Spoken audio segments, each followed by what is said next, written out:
Hi, everyone. I'm Mitch Jurisich, and welcome to Hooked on the Niners. And I'm Mark Naismith, and today we'll review the 2011 season. And I'm Jerry Walker, and we're going to preview the 2012 season.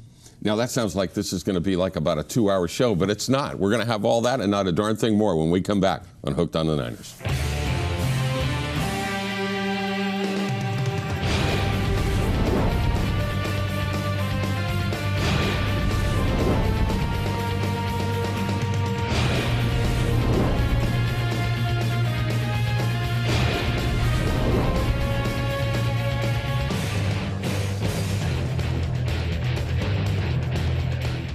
Brought to you in part by Bay 101 Casino, San Jose's place to play since 1994. Bay 101 is located at 1801 Bering Drive in San Jose and can be reached at 408-451-8888 or on the web at bay101.com. Badges Cafe, located in the heart of Mountain View at 2423 Old Middlefield Way. You can reach Badges Cafe at 650-967-7477 or visit them on the web at www.badges.com. Go Niners! College Plaza Shell. Established in 1987, College Plaza Shell is located at 1400 West Hillsdale Boulevard in San Mateo and can be reached for high-quality auto repair at 650-573-7959. Go Niners! Psst. Hey, need some video work done? We can do that. We do all that video stuff. We can even put your video on that internet thingy. At Peninsula TV, we do full-blown in-studio production, talk shows, performances, speeches, anything. Remote multi-camera production, on location, at your event. And for the budget-minded, single camcorder production in high definition. We'll take your video project from first idea to finished product. For more info, contact Peninsula TV.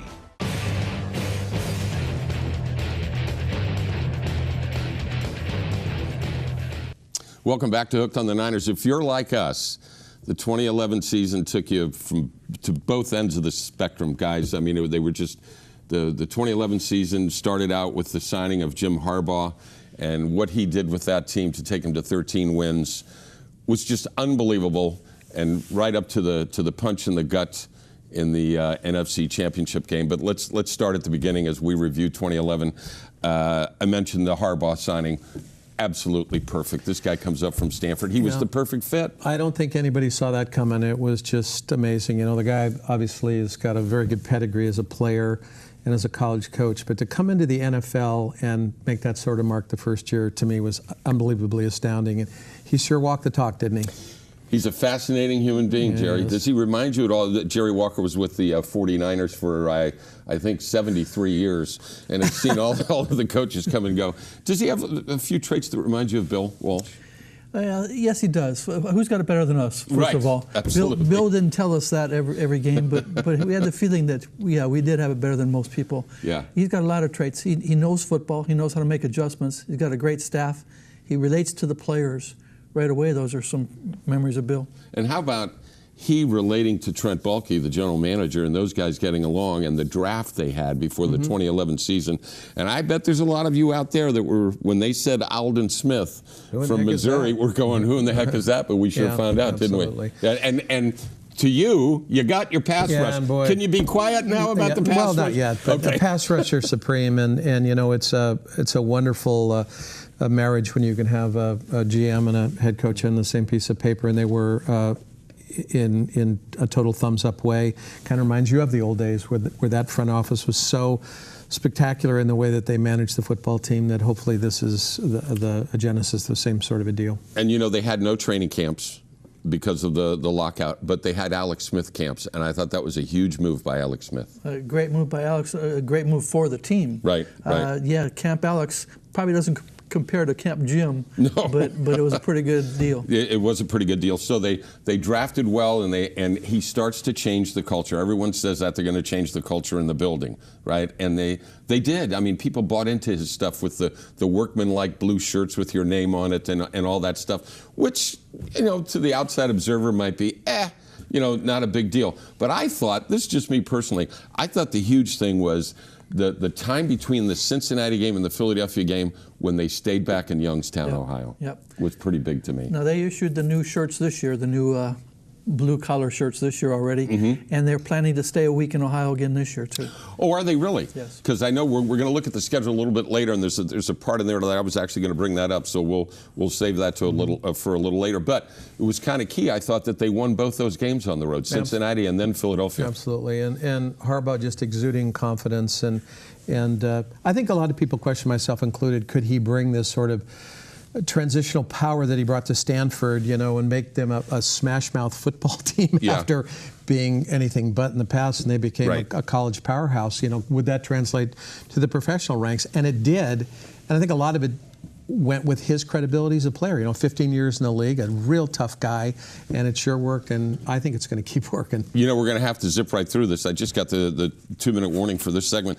If we take a look at the key stats for the Niners in 2011 on defense, if we can put that graphic up there, you see they were 4th in the NFL in total defense, 1st in takeaways. I think they had a plus 38 ratio, 2nd in the NFL in interception, and 7th in sacks. The defense played extremely well with your pass rush there, Mark. And so that's, I think, what changed that. But if we take a look at the offense, Harbaugh is kind of a grinded-out guy to me. And if you look at this, 26th in the NFL in total offense, 30th in third down conversions, 19th in quarterback yards, and you can see all of that. But first in field goals converted. They've played a field position game.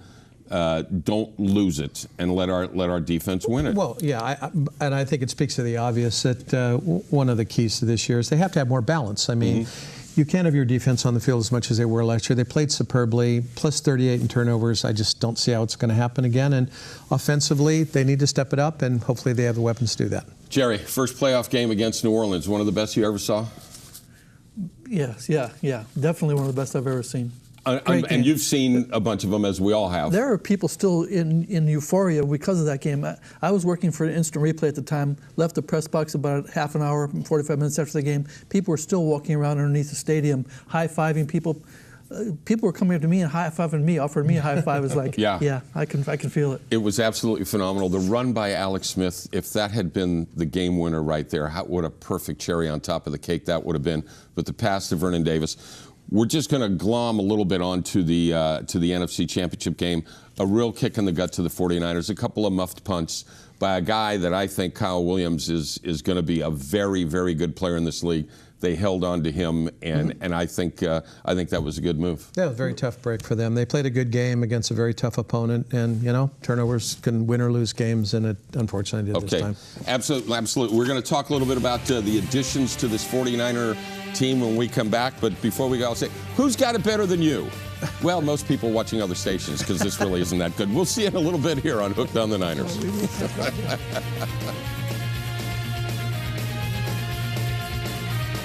Brought to you in part by Woodmont Real Estate Services, a friend to the community since 1963. Woodmont Real Estate Services is located at 1050 Ralston Avenue in Belmont, California, and can be reached at 650-592-3960 or at www.wres.com.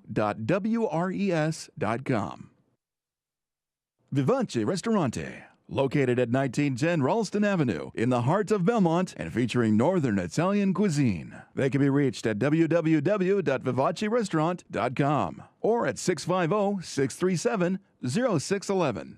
650-637-0611.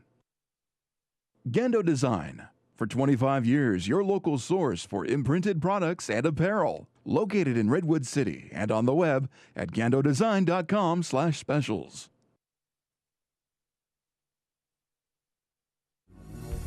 Peninsula TV is now live streamed on the internet. Watch us from anywhere you have an internet connection. On cable, on the net, and on that fancy mobile device. Just go to pentv.tv.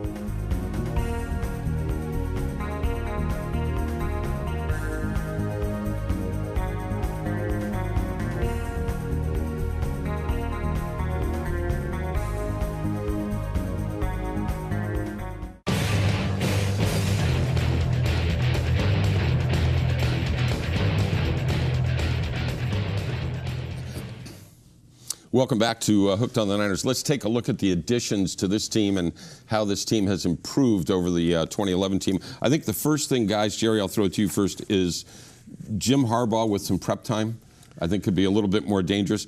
And I think he has sold his philosophy on this team business. He's an unusual guy that I don't have a handle on, nor do I think I want one, but whatever he's selling, they've bought it.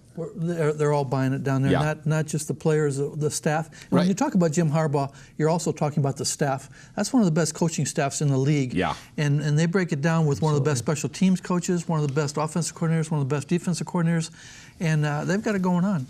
Let's take a look at how free agency affected us. Mark here, the minuses, Adam Snyder, Chilo Rochelle, Josh Morgan, Blake Costanzo. This might sound a little crazy, but to me, probably the guy there that you're going to miss the most is Costanzo on special teams. Yeah, possibly. Not a lot of losses in free agency. I thought they might make a little bit harder run at Adam Snyder, but obviously they felt that they could replace him, which they have done.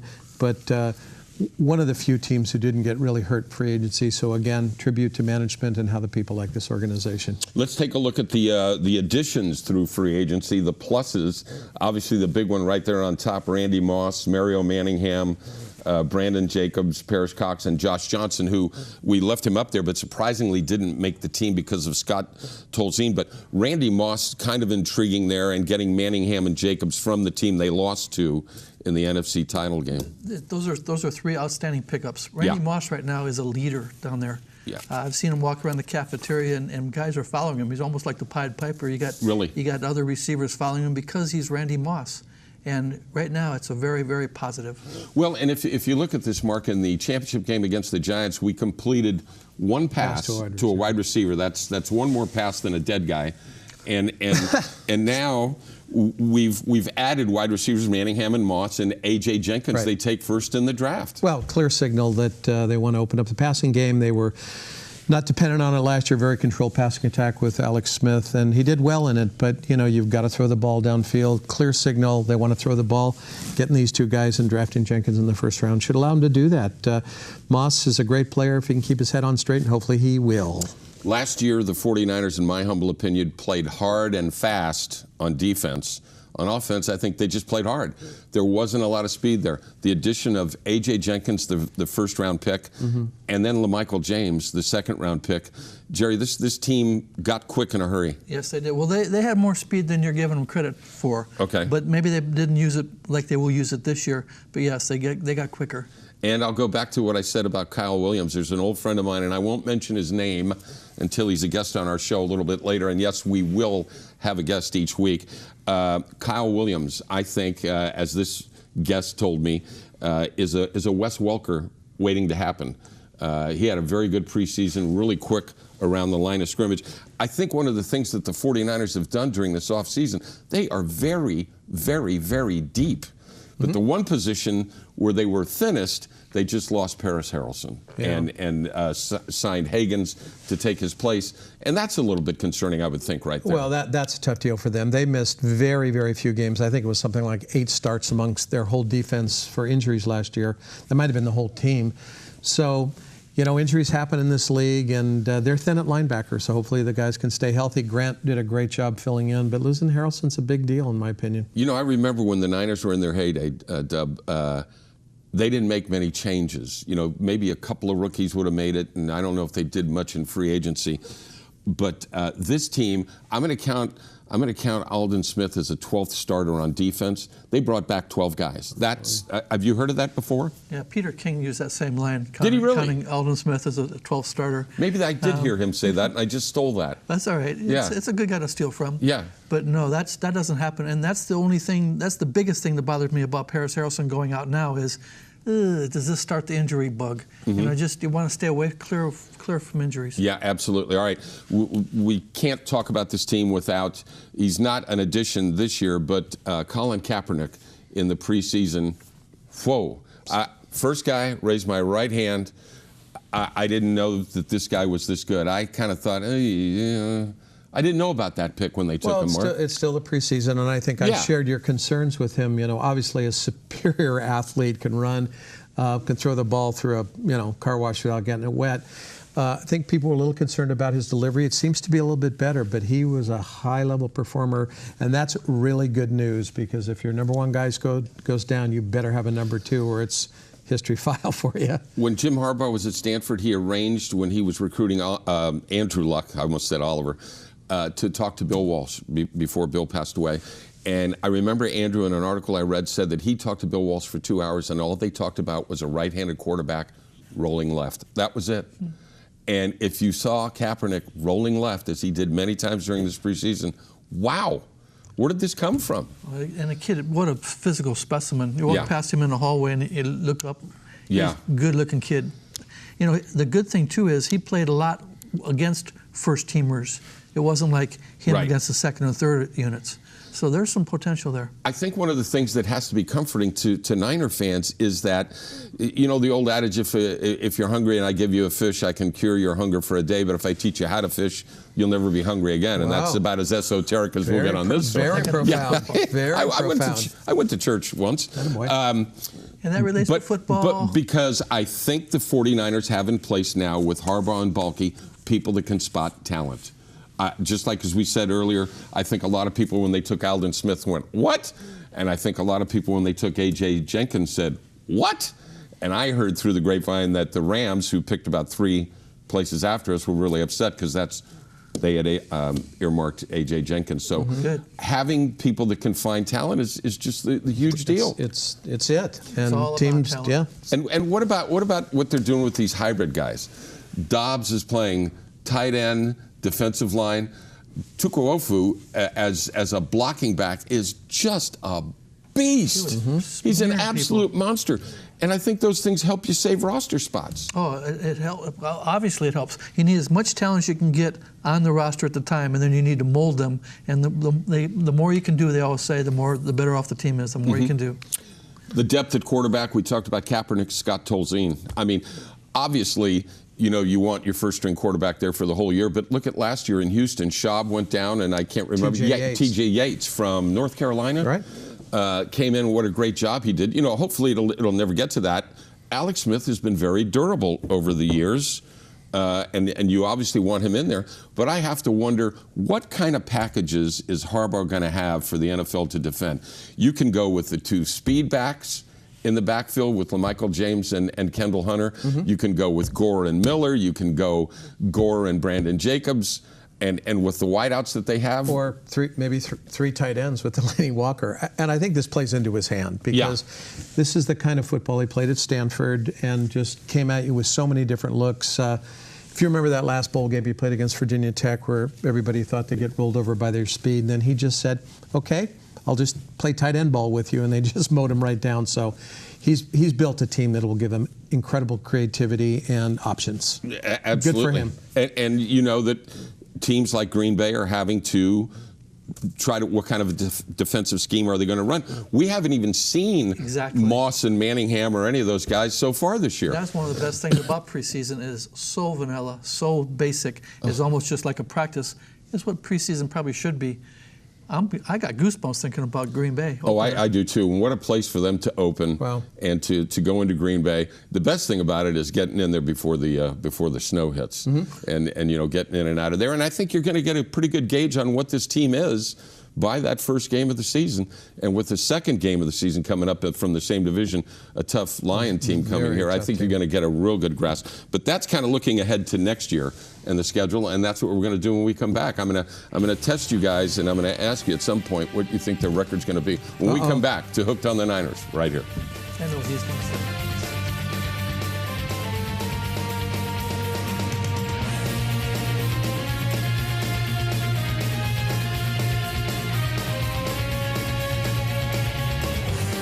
Hooked on the Niners is brought to you in part by Old County Custom Framing, located at 1339 Old County Road in Belmont. You can reach Old County Custom Framing at 650-596-2767. That's 650-596-2767. Go Niners!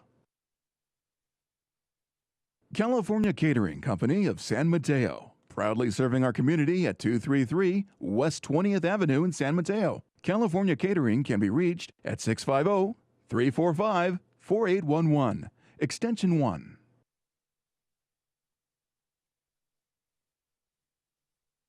Peninsula TV is supported by San Mateo Credit Union. 60 years of experience providing financial services to the people of San Mateo County. Security, value, community, tradition. Where people are worth more than money. For more information, their number is 650-363-1725 or online at smcu.org.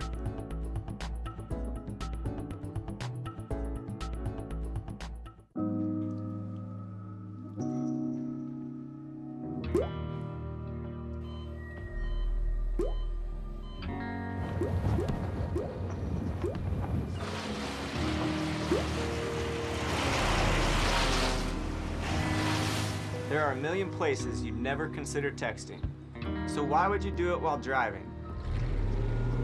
Leave risky driving to the professionals. Stop the texts, and together we can stop the wrecks.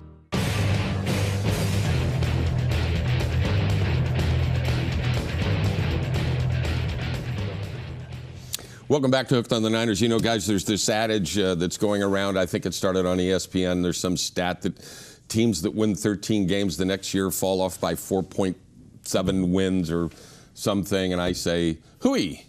Who says that you have to lose ground? I don't think you do. Yeah, It's right, just, exactly. I think they're talking about losing ground and win-loss percentages. Right. Who says you have to win 13 to make it to the playoffs and win a Super Bowl? Right, but who says after you win 13 you can't win 14 games? Well, you could win 14, 15, or even 16, which is what usually you do. What I pick, and There so you then go. what better way than to segue into the schedule and put up the graphic for the first half of the season? As you take a look at this, as you well know, they're going to open up in Green Bay and then home to Detroit, and this is where I say, if you get past these two games, then look out. I know I'm joking. I'll be the first guy to say it. 16-0 is possible. But as I look at this, I'm not fearful of any one of those games that you look at Minnesota, at the New York Jets, home to Buffalo, home to the Giants in Seattle, and then at Arizona. Well, there's not a game there that I don't think we can win. To me, this was the big, gigantic transition, right? Is that, seasons past, you went in and said, well, geez, if everything's perfect, they might do well. I think now when they step on the field, you feel like they can win every game, and you shouldn't be fearful. I look at those first 6 games, and I think it's a very, very tough opening schedule. Sure. I mean, Detroit is a legitimate playoff team that I think could win that division. But like most dome teams, they're not as good outside the right, dome. But it's a tough opening 6 to me, and this is something they benefited by last year. They did not have a tough schedule, and they handled that well and took advantage of it. This is a much tougher circumstance this year. I'd say last year's schedule was tough, maybe not as tough as this year, but I agree with you that this is a tougher schedule this year, and it's going to. I think I you wish need we to were start opening working with Tampa Bay, though. The season Or opener. Jacksonville. You can never tell what's going to happen in the season opener. Absolutely. But Absolutely. I know you got to work on your handshake for that second game. Yeah, right. Okay. Exactly. But look at the quarterbacks we're facing. Yeah. Aaron Rodgers and Matthew Stafford for starters. I kind of like the kid in Minnesota. Ponder, I think he's pretty good. Got the two-headed monster in New York. I mean, we're going to be facing some of the top quarterbacks in the league. If we can look at the second half of the season, fortunately for the Niners, their bye this year comes at the halfway point. They're going to play 8 games and get a bye. And then it's St. Louis and Chicago at home. And then maybe here's the tough point. 4 out of the next 5 are on the road at New Orleans, St. Louis, home to Miami, New England, and Seattle now. And then ending with Arizona at home, as you can see. I would have thought at New England would have been tough, but I'm not fearful of New England. 32nd ranked defense last year. I think they've improved it a little bit. But You're New not Orleans, fearful of the pride of San Mateo? No, listen. I'm the biggest Tom Brady fan there is, but he doesn't play defense. 2 minutes. Geez, easy guys. Okay, 2 minutes. We were going to get to it. Don't worry. But we're also on a lot of Monday night, Sunday night games, Thursday night primetime stuff. This is good stuff, J-Dub. It's great stuff for the fans. It's a little tougher on the team to play in the prime times. You get ready for them. It's easy to get your team up, but that takes a little bit of extra energy to play in the prime time. It's a good schedule. It's an interesting schedule. That last 5 or 6 games might be the teller. Well, health is a big thing, and we're all, we don't want any injuries, obviously, statement of the obvious. But again, as they go, I look through the schedule, I don't see a whole lot of problems. Let me put you guys each on the hot seat. J-Dub, how do they do this year? And we know that predicting numbers is ridiculous. Well, I say, what did I say last year? 13-3. Yeah. I'm going to say this year 12 or more. I'll be happy. 12 or more. So 12-4 you think is a very doable thing? I'm going to be a little more conservative. I think this schedule is a 10-6 schedule, and winning the NFC West and moving ahead in the playoffs. And this team is built for the playoffs. So, I mean, because they can pound it with the run, and you absolutely cannot run on this team. So, as they say for the playoffs, you got to be able to run the ball and stop the run, and I think they can do both. That Green Bay game is a preview of the national championship game. Could be. That's exactly right. Well, I'll give you my pick. Nobody asked, but I will. Again, if they get past those first two games, if they get past Green Bay in Green Bay and Detroit here at home, look out. Something special could be happening here. Watch out. There's no question about it. There's no question about optimism. it. Hey, and one thing that we should mention is 2 minutes. 2 minutes. Oh, again, 2 minutes? Okay. Well, let's roll some more here. We would have been better if we would have had been 4 better. minutes, Yeah, we right? were just about wrapping up. One of the things we didn't talk about, and I Wait, think 2 minutes. Yeah, one of the big things is having Brandon Jacobs. We had a lot of 4th and 1s last year that we didn't get. He went down with an injury in the preseason, but it seems to be okay. I think that's a huge benefit Couldn't for us. agree more. And come from obviously a winning program and with a winning attitude. Seems to take on a leadership role, and he's a big dude, 6'4", about 260. So yeah. And do you think they take the wraps off of Alex Smith and start throwing downfield a little more with the weapons that we have here? I think some downfield throws are in the game plan. Yeah. So and here's the other thing too. Do you think that they will have a package for Kaepernick? Do you think we'll see some sort of a wildcat thing there? I think they'll practice it. Mm-hmm. I don't know that we'll see a wildcat. But who knows? Gosh, I think you've got an athlete with that level of skill. I think they have to use him. Yeah. And I think they will. At some point. Absolutely. The thing that I'll take to my grave is I've never understood why the quarterback position can't be handled like a pitcher in baseball. You go out and you're a great pitcher, and one day you just don't have it, and they put in the relief guy. I've never understood why that doesn't work in professional football. It's so different. It's completely opposite from baseball, and you got to stick with that number one guy. He's the one that brought you there. He's the one that takes you home. The other thing that we didn't touch on is Aldon Smith is now earmarked to be the starter. And not being put in obvious pass rushing situations. I think that's a feather in the cap for the 49ers, having that pressure all the time coming off the edge. What a great draft pick. This guy's just a terrifying pass rusher. I mean, he's so long and so fast, and teams are going to have to prepare for him in a big way, and I think it's going to open up other opportunities for him. So great pick and great player. All right, we got to wind it up. Guys, good to be back with you and spending some time, and we'll be back each week right here on Penn TV. We'll see you next week right here on Hooked on the Niners. Aldon Smith. Yeah.